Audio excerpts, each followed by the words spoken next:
The storm had started before midnight, and it grew stronger with every passing minute. The wind howled across the mountains like a wild animal searching for a place to break in. Evan Hale stood near the window of his small cabin, listening to the thunder shake the sky. His baby girl slept in the next room, and he checked on her again before going back to his work table. He had been sorting herbs and drying leaves when the storm began. Now the wind pushed the door so hard that he feared it might snap. He was about to close the curtains when he heard it. A sharp, strange cry, nothing like any animal he knew. It was not the sound of a wolf or a bear. It was deeper, rougher, and full of pain. Evan froze, listening carefully. The cry came again, louder this time, carried by the wind. It felt close, too close. He grabbed his coat, pulled up his hood, and stepped outside. The rain hit him like cold stones. His boots sank into the wet ground as he moved toward the sound. Lightning cracked across the sky, giving him short flashes of the mountain slope. That was when he saw something large lying near his greenhouse, half hidden under fallen branches. Evan stopped for a moment. His heart raced, but he swallowed his fear and walked forward. The shape on the ground shifted, letting out another painful cry. In the next flash of lightning, Evan saw scales, dark blue and shining like wet metal. A long tail twitched weakly. Large wings lay folded and trembling.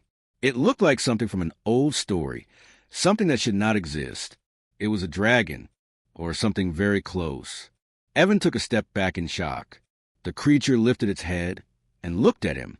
Its eyes glowed faintly, not with anger but with fear and exhaustion. Evan's fear softened. He knew what fear looked like. He had seen it in the eyes of his daughter when she cried, not knowing why she hurt. He had seen it in himself after his wife passed away, leaving him alone with a newborn. The dragon-like creature tried to move but collapsed again. Evan realized it was badly injured. One wing was bent in the wrong direction, and there was a long cut across its side. He had no idea how it had fallen here, but he knew one thing. If he left it outside, it would die before morning. He looked back at his cabin. His daughter was inside. This creature was huge and unknown, but the storm was too strong, and the creature was too weak. Evan made a choice. He rushed back into the cabin and grabbed his medical bag, a blanket, and the strongest herbs he had. When he returned, the creature watched him with tired eyes. It did not growl or fight. It simply waited. "I'm going to help you," Evan said softly, not sure if the creature understood him. Carefully, he pressed the herbs over the wound and wrapped the blanket around the creature's neck and shoulders. The creature hissed in pain, but did not resist. Evan checked the wing, but knew he could not fix it right there. He needed to bring the creature inside, away from the rain and wind. It seemed impossible, but he had an idea. He ran back to the cabin and opened the large storage door at the side. He moved his tools aside and prepared a space on the floor. Then he returned with his wheelbarrow and somehow managed to slide it under the creature's front half. It was heavy, but the creature tried to help by pushing weakly with its claws. After many slips, stops, and breathless moments, Evan got the creature inside the storage room. The warmth of the cabin hit them both. The creature lay down, tired and shaking. Evan closed the door tightly and lit a lamp. Now that he could see it clearly, he noticed the creature was more than a simple dragon. There were strange patterns on its scales, like symbols. Its wings had metal-like edges. Something about it looked designed, not wild, not natural. Evan mixed a drink from his herbs and held it near the creature's mouth.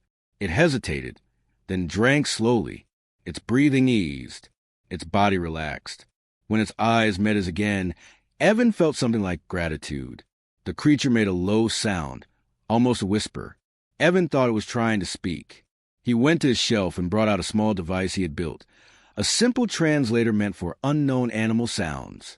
He placed it near the creature. The creature whispered again, and the device struggled before forming a soft word. "Serex." Evan blinked. "Your name?" The creature nodded weakly. Before falling asleep, Serex lifted a claw and touched Evan's arm gently, as if to thank him. Evan sat beside it, listening to the storm outside. He knew his life had changed tonight. He did not know how or why. He only knew that helping Serex was the right thing to do, and he had no idea that by morning, The sky above his home would be filled with visitors searching for the creature he had just saved. The morning after the storm was strangely quiet. The sky was clear, the air cool, and the mountains looked calm, as if nothing unusual had happened. Evan stepped out of his cabin with a cup of tea and breathed slowly. But inside the storage room, the dragon-like being, Syrax, was still sleeping, covered in blankets and herbs. Evan checked on Syrax first. The creature was breathing more evenly now, and its wound looked a little better. The wing was still in bad shape, but at least the bleeding had stopped. When Syrax opened its eyes and saw him, it made a soft sound that almost felt like a greeting. "You're safe?" Evan whispered. For now, he had no idea what safe meant yet. He did not know where Syrax came from or what it truly was, but he knew the creature needed rest. Evan had just stepped outside to collect water when his baby, Hannah, began to cry inside the cabin. He rushed back, calming her gently. As he held her, he noticed something strange. The air outside shifted. Not the weather, something else. A deep hum rolled through the sky, so low the cabin walls vibrated. Evan froze. Hannah went quiet, sensing the sudden tension. The hum grew louder, stronger, and then the shadows appeared. 3 enormous shapes broke through the clouds. Massive aircraft unlike anything on Earth.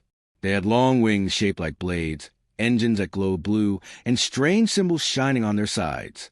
They moved slowly, as if scanning the ground below. Evan felt his heart pounding. These were not Earth ships. He stepped outside and watched as the aircraft spread out, forming a circle around his land.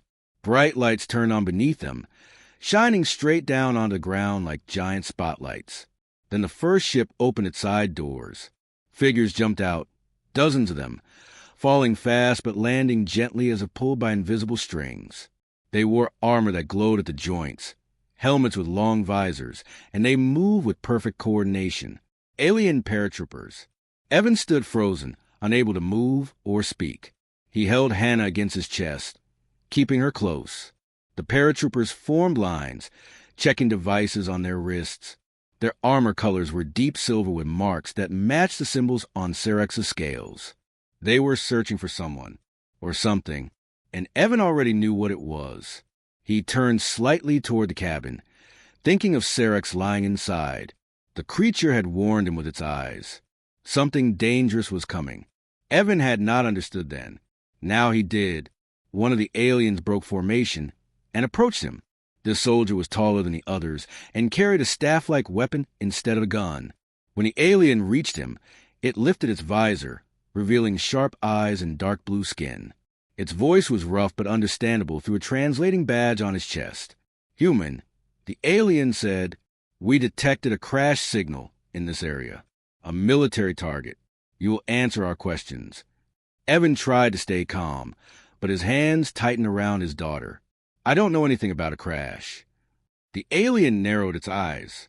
"You live alone in this region. You must have seen or heard something." Evan felt the weight of the moment. He could lie. He could tell them the storm covered all noise. But he knew the truth. These beings were too advanced. They would scan, search, break into every corner until they found what they came for. Hannah whimpered softly. The alien's gaze dropped to her, and something curious flashed in its eyes. Perhaps surprise. Perhaps confusion. Maybe aliens did not expect a human holding a baby to stand in front of them without shaking. Another alien soldier approached. This one carried a scanning device that hummed when it pointed toward the cabin. The soldier spoke in her language, fast and urgent. The leader stiffened. "The signal is strong. The target is here." Evan's heart dropped. He took one small step backward toward the cabin. The soldiers noticed instantly, raising their weapons. The leader held up a hand, signaling them to wait. "You will step aside," it said. "We will search the structure." Evan knew he had no chance against them. They were armed, highly trained, and far more advanced. But he also knew something else. Syrax was helpless right now.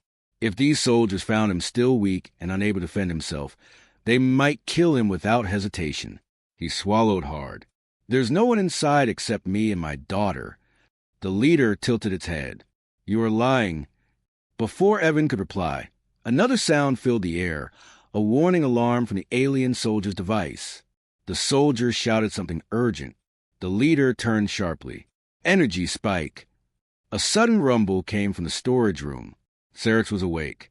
The door rattled, and a glow leaked out from under it, bright and sharp like lightning trapped inside.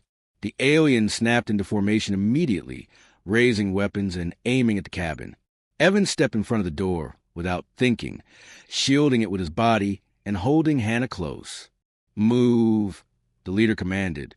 "No," Evan shouted. "You're not hurting him." The aliens tensed at his refusal. Weapons hummed louder. Then the cabin door behind him creaked open. A soft gust of warm air pushed out, and a shadow slowly appeared in the doorway. Syrinx stood there, weak but awake, glowing slightly along the patterns on its scales. The aliens froze. The leader lowered its weapon slowly, stunned. Syrinx looked at Evan, then at the soldiers. Its voice came out broken but clear. "Do not harm, human." The aliens gasped. They exchanged shocked glances, not because Syrinx spoke, but because it spoke in their language and called a human under its protection. Evan did not resist when the alien soldiers asked him to come with them. They handled him carefully, almost respectfully now, because Syrinx had spoken for him. The glowing patterns on Syrinx's scales seemed to frighten and impress them at the same time. Even in his weakened state, Syrinx walked beside Evan, supported by two soldiers, as they all moved toward the largest ship hovering above the forest. The flagship was so massive it cast a shadow like a small cloud. A beam of light pulled them upward, lifting them gently into the air. Evan held Hannah close, trying not to show his fear, though his hands shook. The baby simply watched the lights with wide, calm eyes. Inside the ship, everything felt unreal. The hallways were bright, smooth, and strangely quiet. Strange symbols glowed softly on the walls. Alien soldiers moved in perfect order, glancing at Evan as if he were something rare or dangerous. Syrinx kept looking at him, as if trying to say everything was all right, but Evan wasn't sure. They were taken into a large chamber with tall ceilings and floating screens. At the center was a round table with a group of higher-ranking officers. Their armor was darker, heavier, and covered in markings that showed rank. They stood as soon as they saw Syrinx enter. One of the commanders stepped forward. She had silver-blue skin and sharp golden eyes. When she spoke, her voice was firm. "Syrinx, Winged Unit 4, we thought you were dead." Syrinx bowed his head weakly. "I almost was." The commander's gaze shifted slowly to Evan. "And the human? Why is he here? Why did you protect him?" Syrinx looked directly at her. "Because he saved my life." A silence fell over the room. Evan felt all eyes turn on him. He held Hannah tightly, wishing she would not start crying in this tense moment. The commander frowned. "Explain." Syrinx breathed deeply and spoke with effort. "I crashed during the storm. My injuries were severe. This human found me. He cleaned my wounds, gave me medicine, and kept me alive. He had no reason to help me. Yet he did." Another officer stepped forward, clearly confused. "But humans are primitive. They know nothing of our kind. Why would he take this risk?" Evan's voice came out quiet but steady. "Because you were hurt. That's all." The room went silent again. The officers exchanged looks, whispering among themselves. To them, it seemed unbelievable that a human with no armor, no power, and no duty had chosen kindness. The commander turned to Syrinx. "Why did you speak to protect him? That is not protocol." Syrinx closed his eyes. "Because he protected me first, and because you need to know the truth." The screens suddenly lit up on the walls. A recording played. Syrinx's crash, the storm, the black shapes chasing him. The officers leaned forward, startled. "Those are not our enemies," one officer whispered. "Those are rogues," the commander finished, her tone turning cold. "They were banned years ago." Evan understood none of it, but he knew it was important. Syrinx pointed to the screen where the enemy shapes appeared. "They hunt without rules. They kill anyone, ours, yours, any species. They are gathering strength again. I was trying to warn the fleet." "And you almost died on the way," the commander said softly. "Yes." Another officer studied Evan. Why involve a human? Why bring him here? Because he already saw everything, Sarek said. And he deserves to know why danger came to his world. Evan swallowed. Danger? To Earth? The commander approached Evan slowly. She was nearly 7 feet tall, her armor glowing faintly as she stood before him. Human, you said you helped Sarek without knowing who he was. Why? Evan shifted Hannah to his other arm. Where I'm from, you help someone who's hurt. It doesn't matter what they look like.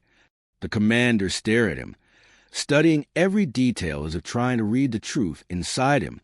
Hannah reached out and touched the commander's armor with a tiny hand. The commander froze, stunned. She has no fear, the commander whispered. She trusts people, Evan said softly. I try to do the same. The officers exchanged glances, their expressions shifting. Not hostile now, curious, respectful. Finally, the commander turned to her officers. Prepare a full report and alert the council. We have been blind to the danger near this planet. She looked at Evan again. Human, you and your child are under our protection now. No harm will come to you. Evan let out a shaky breath. Protection from what or who? Sarek stepped closer to him, his voice gentler now. We did not come to invade your world, Evan. We came chasing a threat, and now we must face it together. The screens around the room changed, showing a map of Earth, and several red marks moving toward it. Evan felt the truth settle into his chest like a heavy stone. This wasn't just about a wounded dragon in a storm. Something far bigger was coming. The alarms on the flagship stayed silent, yet everyone felt something was wrong. Ethan could see it in the eyes of the dragon soldiers. They walked faster. They spoke in short, clipped tones. Even their wings moved tensely, like they were preparing for danger they did not want to name. Lysra stayed close to Ethan as they entered a quieter part of the ship. The lights here were dimmer, and the air felt heavy. Ethan felt something else, fear. It was not coming from him. It was coming from the dragon crew around him. He finally asked, What is happening? Something is wrong. Lysra hesitated, her tail curled with worry. There's a group on this ship, she whispered. A group that does not agree with helping humans. They believe humans should not be close to dragons. They think you will harm us one day. Ethan shook his head. But I helped you. I helped your world. Yes, she said softly. But some do not care about kindness. They care about control. Before Ethan could speak again, the ship suddenly shook. Not like a normal vibration. This was sharp, quick, and almost like something exploding from the inside. The lights flickered once. Dragon soldiers ran past them. Internal breach. Level 9, someone shouted. Lysra grabbed Ethan's arm. Stay with me. They hurried down a long corridor. Smoke drifted from a doorway at the far end. The metal walls were dented, scorched. Ethan's heart pounded hard. Was that an attack? Lysra nodded once. Yes. From inside, 2 dragon guards suddenly appeared and blocked their path. One of them pointed at Ethan. Human stays behind. He is the target. What? Ethan asked in shock.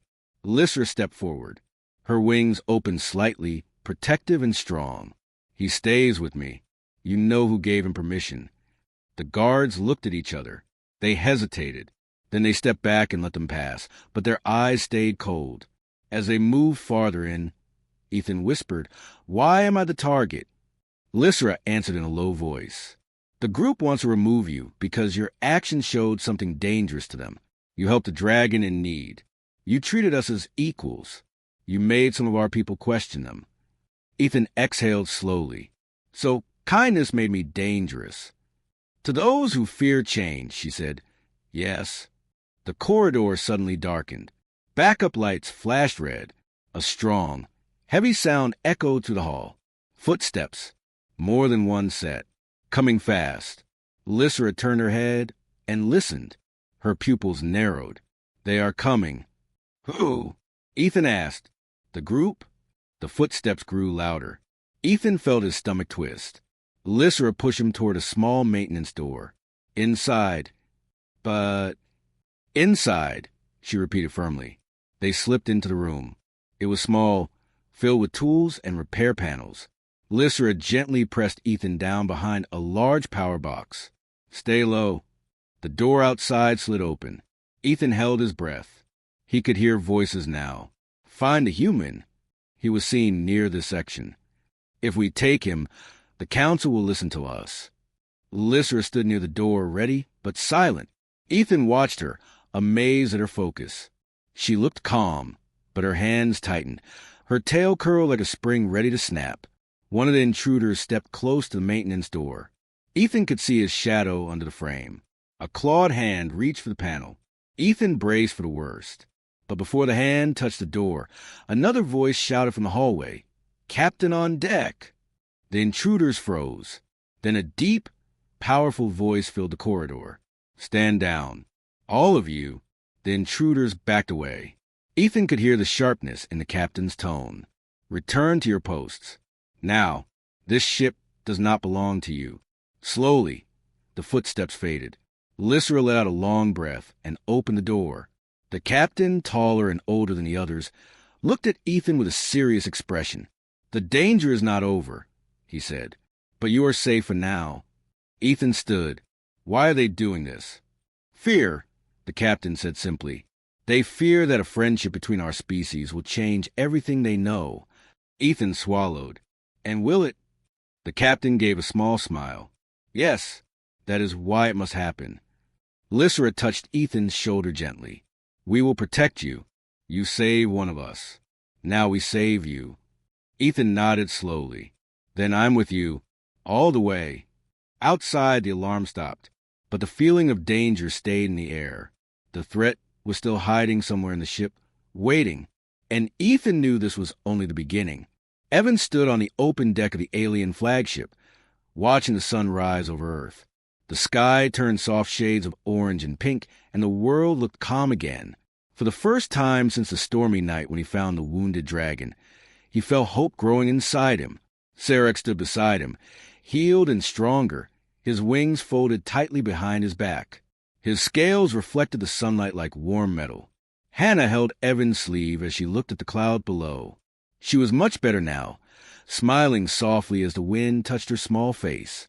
Evan kept one arm around her, so she felt safe. Behind them, the alien commanders walked toward the edge of the deck.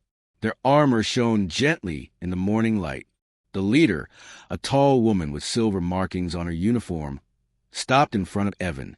She placed her hand over her chest in a respectful greeting. "You saved one of our own," she said. "And because of that, you helped us uncover the rogue forces hiding near your world. You may have saved both our species without knowing it." Evan shook his head. "I didn't save the galaxy. I just helped someone who needed help." Sarek smiled. "But sometimes that is enough to change everything." The commander nodded. "Our people want to thank you properly. We also want to protect your planet, but we do not want war. We want a partnership." Evan frowned. "A partnership?" She stepped aside and gestured toward the view of Earth. "Your world is growing fast. Your people are curious, brave, and unpredictable. You help even when you are afraid.